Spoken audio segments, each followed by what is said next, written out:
Well, grand people, and welcome back to the next video, which is a very basic guide on volcanoes. This links very closely back to the previous video on igneous rocks, because as we know, many igneous rocks, or extrusive igneous rocks, if you're really paying attention, are formed from volcanic eruptions or similar. So if we move on to the next slide,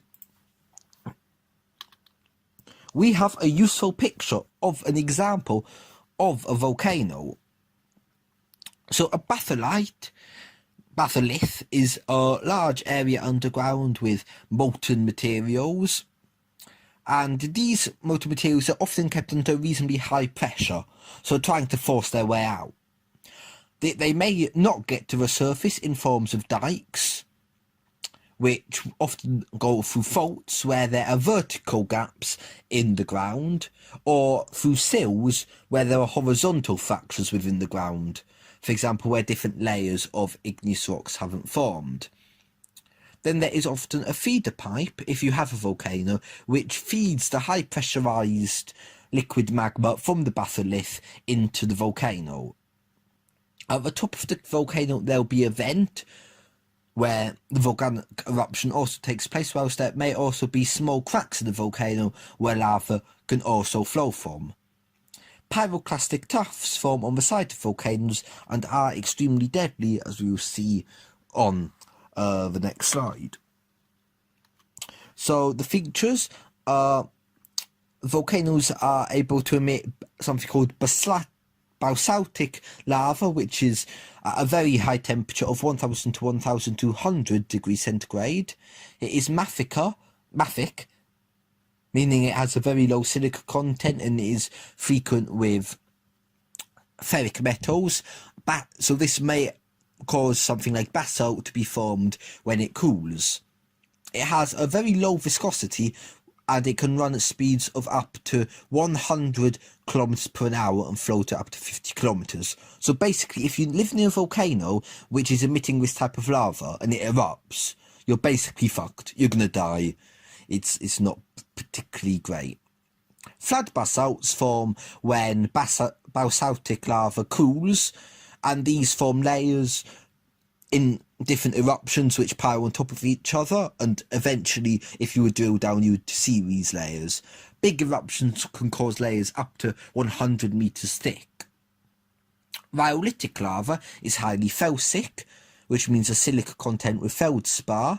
This has a much lower temperature than basaltic lava of only 800 to 1000, that means to say degrees centigrade, so has a higher viscosity, can't flow as fast, and you could probably walk away from it flowing. It poses much less of a risk to humans. So volcanoes erupt. That's what's sort of scary about them. If they just sat there, nobody would really give a shit. So water vapours and other gases trapped within the volcano can cause very explosive reactions.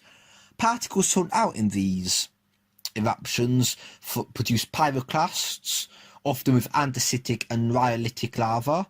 Particles which are less than 2 millimeters in size are classed as ash, and these, due to their low mass, can be thrown several kilometers into the atmosphere, and such as the case in Ireland, can cause major havoc to flights and transportation. Particles can also be emitted which are several meters in size, which are pretty huge. Really fine ashes, as I said, can circle the globe. Pyroclastic flows are basically flows of these ashes which stick close to the ground. These flow across the ground and are very hot and very deadly. That is what caused all the trouble in Pompeii over centuries ago. In something called a central eruption, lava is only ejected from a single central vent, but more common in fissure eruptions, lava is ejected on cracks, which could be as long as tens of kilometers, but can also be just on the side of volcanoes, only 10-15 meters long.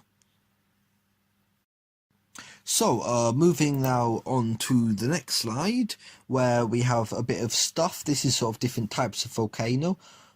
So in a shield volcano, which basically looks kind of like a shield, parasitic lava flows easily, forming a gentle slope. As you know, a shield has a gentle sort of curvature to it, and causes a very large base diameter. These allow your parasitic flows to flow quickly and are very dangerous. A volcanic dome is similar but is formed by felsic silica lavas, which forms sleetosides, and then if you have a plugged vent which traps gases, creates a very high pressure explosive reactions which are very loud and pretty bad. As cinder cone volcanoes are built from pyroclasts, causing concave slopes, whilst composite volcanoes are formed from both lavas and pyroclasts, which come together to form an extremely large volcano. Moving on to more stuff, craters are formed where lava sinks back into a vent or batholite, and then if your volcano has steep sides, these will often collapse into where the vent used to be, causing a crater.